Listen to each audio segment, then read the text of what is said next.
Nagtataas ang kabundukan. Lunti ang kapaligiran.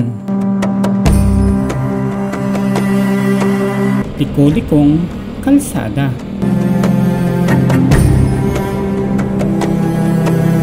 Malamig na simoy ng hangin. Ilan lang yan sa mga dahilan kung bakit mo magugustuhan ang lugar na ito.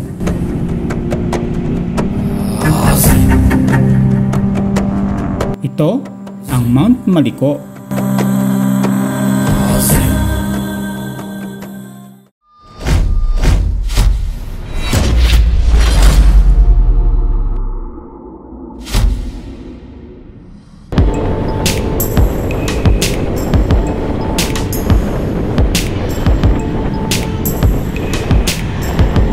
Bago tayo makarating sa lugar ng Mount Maliko, mahaba-habang paglalakbay ang ating kinakailangan. At ilang bayan naman ang ating malalampasan. Tulad na lang ng bayan ng Binalonan.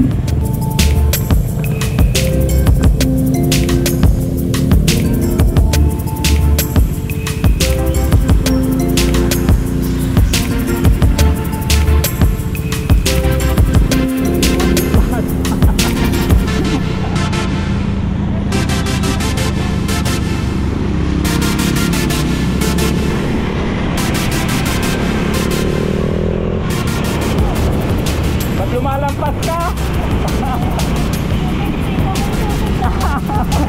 Yari! Santa Maria. Ang dulo nito, kung nakikita nyo, ang gitna ng tulay na ito ay boundary. Welcome to Santa Maria. Yun, boundary. Bayan ng Tayog. So, ang puntang kanan nito, San Quintin, tas Tayog sa kaliwa.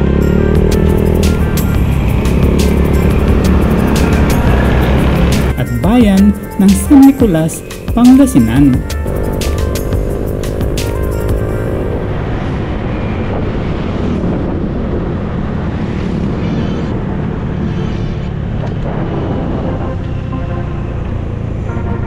So, San Nicolas tayo!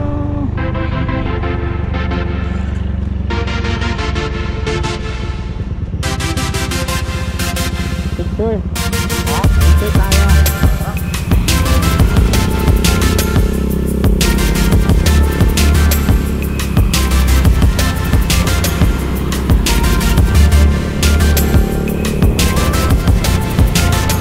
Ito yung bayan ng San Nicolas. Yung tapat ng munisipyo nila, Lasa. So dire-diretso lang tayo papunta ng kala natin HPG. Ito yung tulay na start ng Ahon Maliko.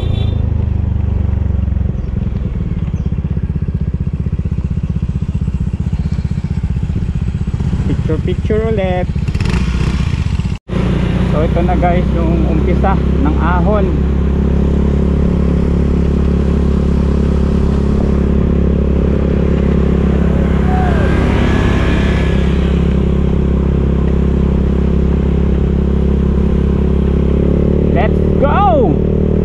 Ang Maliko ay isang bulubunduking nayon.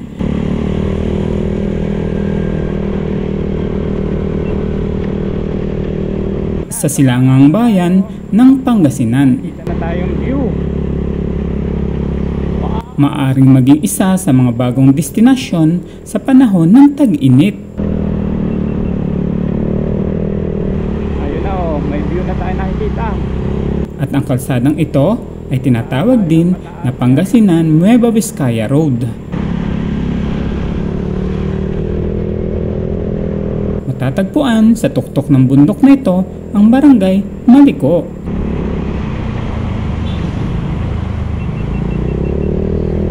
Ang kabundukang ito ay tinatawag na Caraballo.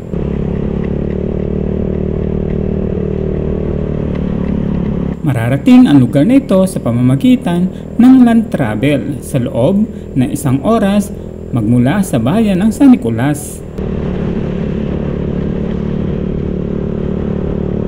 May haba itong 22 kilometers. Ang Pangasinan Nueva Ecija Road ay kilala rin bilang Villaverde Trail. Nagsimula itong gawin noong taong 2015. At nakakahalaga ito ng 880 million pesos. Putik. Anak ng putik. Kasama na rin ang paggawa ng tulay, Dikit ito sa ilalim ng ating motor. drainage ng kalsada at slope protection.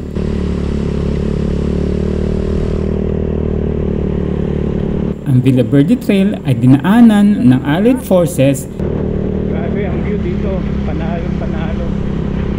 Ang ganda talaga habang Na humahabol sa umuurong na mga sundalong Hapon noong World War II. talaga dito na nagmumotor kasi enjoy sa view. Tapos maganda naman Ang kalsadang ito ay tumatawid sa Caraballo Mountains mula sa San Nicolas, Pangasinan patungo sa Santa Fe, Nueva Vizcaya. wow. Ito ay pangalawang kalsada na nag-uugnay sa Ilocos Region at Cagayan Valley. Pagi na dito, pagi. At dahil sa kakaibang experience, kaya naman dinarayo ng mga turista at motorista ang lugar na ito.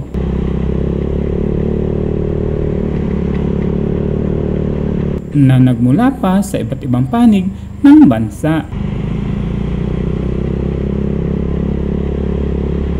Kaya naman, samahan niyo akong panoorin ang video ito mula umpisa hanggang sa dulo.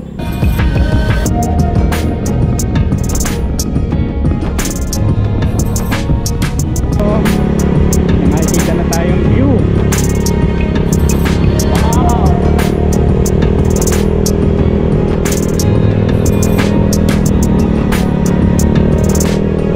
Ayun na may view na tayo nakikita.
May nag-landslide dito.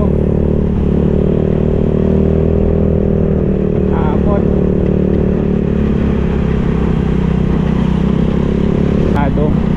Yun nga lang, doble ingat kasi marami ditong naglalaglag ng mga bato tulad yan, galing yun sa taas, so delikado.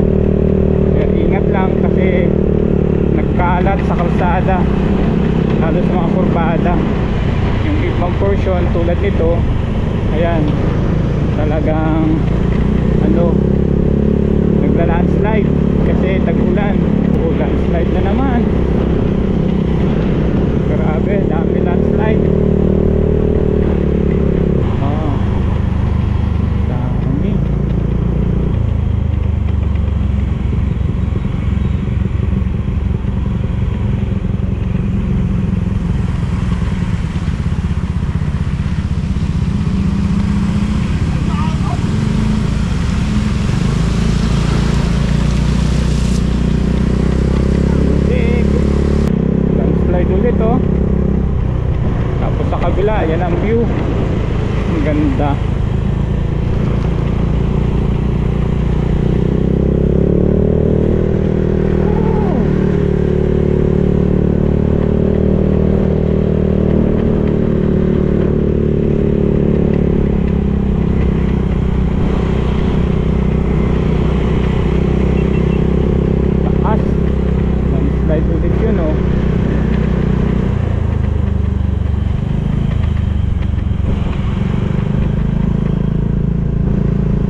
Landslide, ano?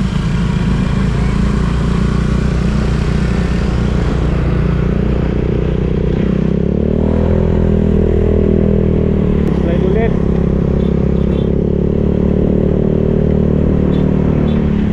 Ang ganda ng pinanggalingan natin.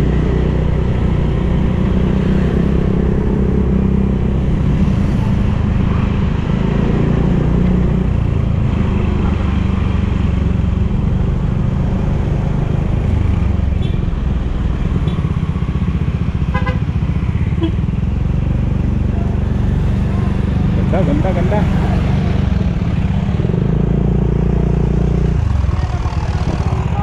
Ha? Ganda. Oh, drone na. Drone.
Lamig na dito.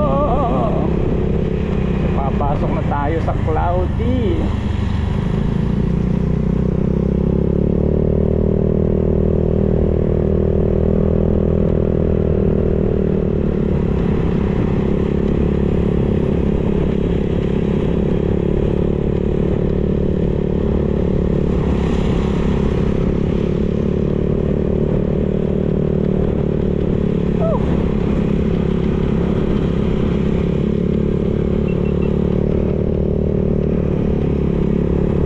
Kapal ng ulap, kita mo naman yan.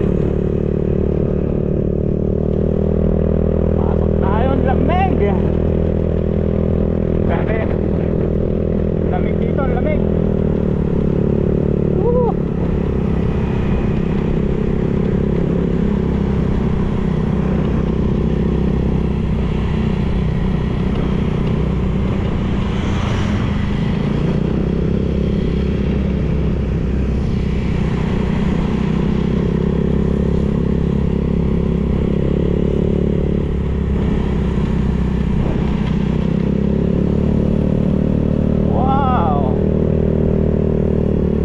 Ganda.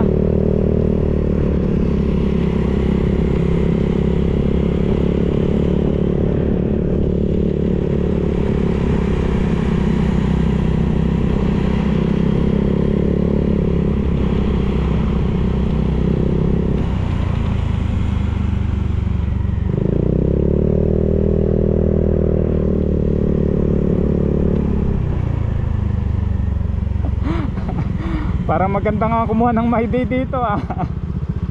Wow, sana all may holder. Pasanin mo na kuya. Ha?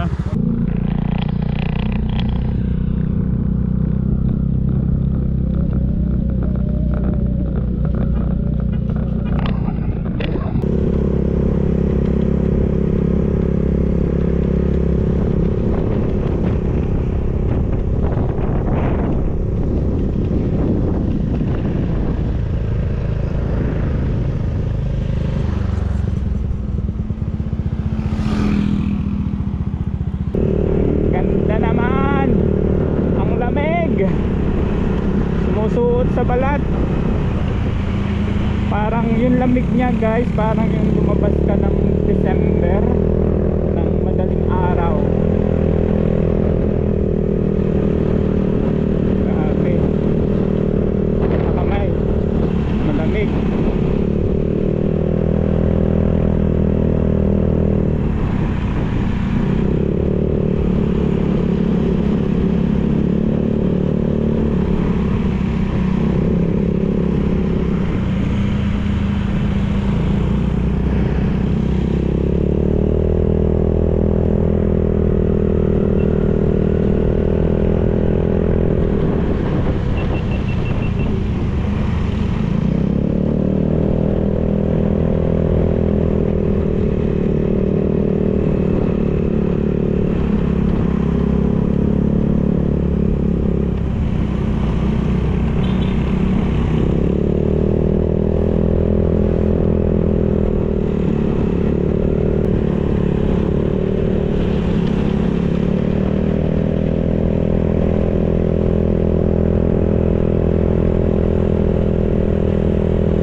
Dumaratso na.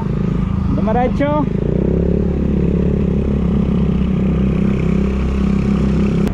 Eto na, dito. Eto yung Mali Coffeehan. Eto, Mali Coffeehan.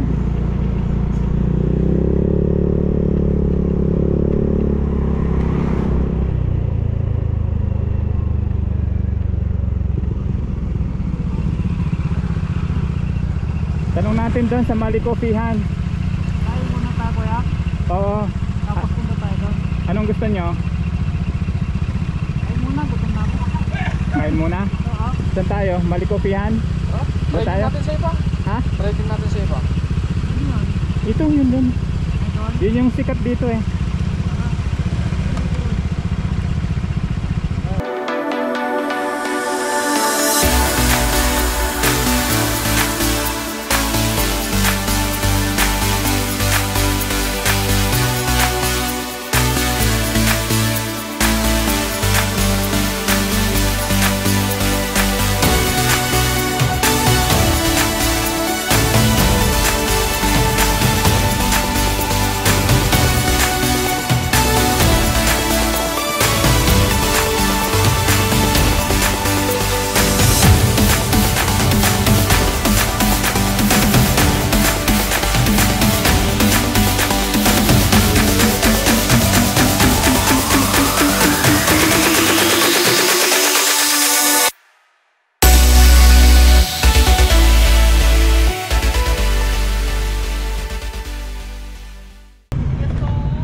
Ma'am, saan po nagbabayad? Parehas na po ba ang entrance ng Japanese shrine saka sa strawberry? Ang strawberry po ngayon sa close. At close. Wala na po kasi ma-harvest na puno. Pero hindi po pwedeng pumasok nun? Ay, hindi ko lang po alam. Na pwede siguro basta andun yung may-ari. Oo, try din. Close Oo, daw private kasi wala yun. masyadong bunga. Ito na kuya, ano po, na-harvest mo. Prito ate. Hindi yan. Mahal na yung strawberry ngayon. So 20 po dito. O, 20 po. Shrine tsaka waterfalls po yung covered nun. Pwede na. 20. Saan yung waterfalls ate? Doon. Malapit lang 3 minutes drive. Tapos 2 minutes lakad pa lang. Yung nadaanan natin. Ay oo. Basta bago tulay left side. Pero may parkingan po doon. Meron doon po sa left side, sir. Tapos maglalakad kayo. 20. 20? Ito naman tanong. Sarado daw yung strawberry farm. Sarado. Sa taas. Try. Tatlo sa ate, tatlo. Babayaran ko. Tatlo.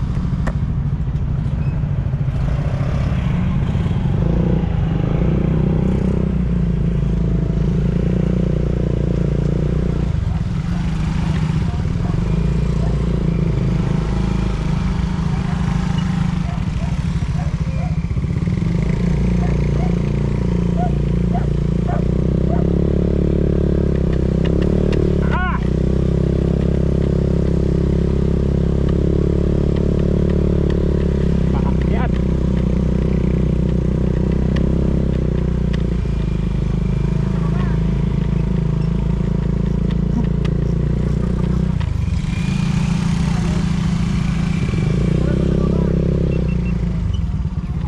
So strawberry farm yata ito.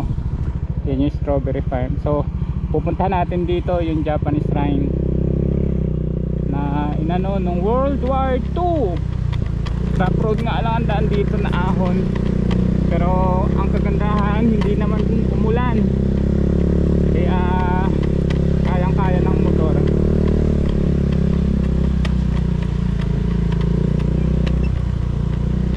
Ayun oh.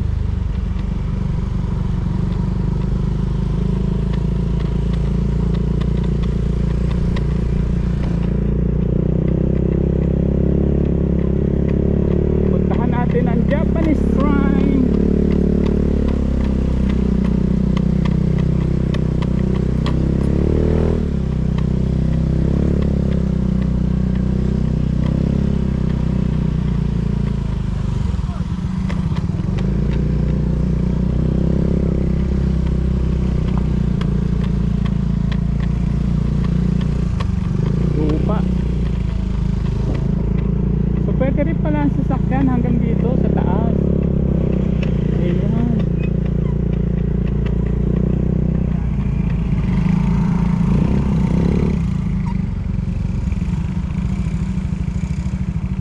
ko lang alam kung may parkingan doon sa likod.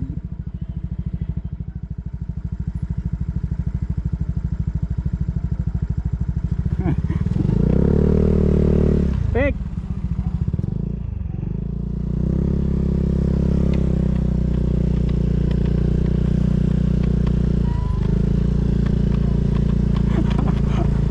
Saka punta. Eto na yun ah. Yan na yan. Oo. Pero wala yung nakamotor kuya. Eto na yata ito eh. Ha? Kaya tignan muna natin. Nag-train muna tayo. Nag-train lang kuya. Sir, eto na po ba yung Japanese Shrine? Ah, oo, eto na daw eh.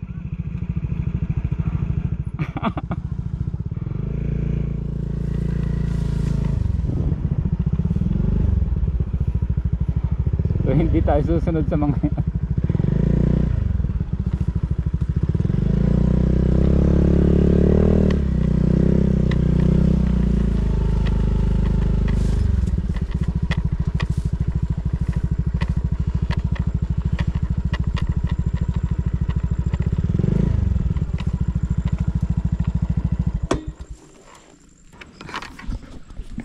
Nag-trail sila.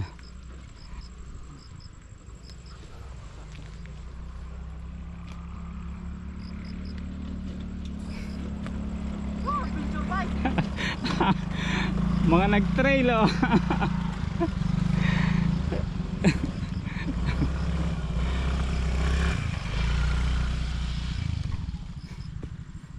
Si Dennis.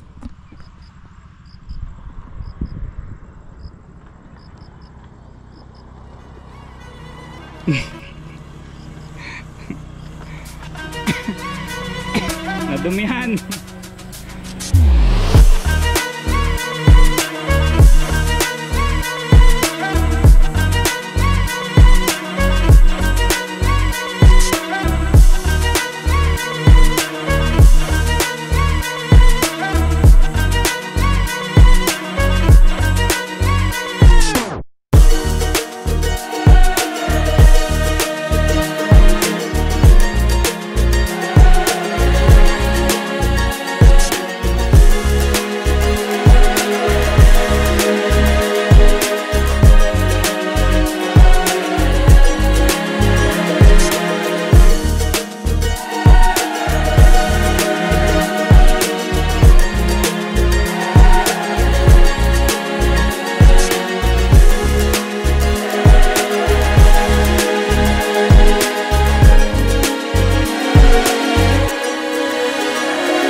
Parang ano eh, parang walang mga gagawin eh, no?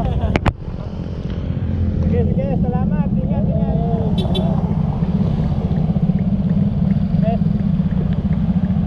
Ingat, ingat.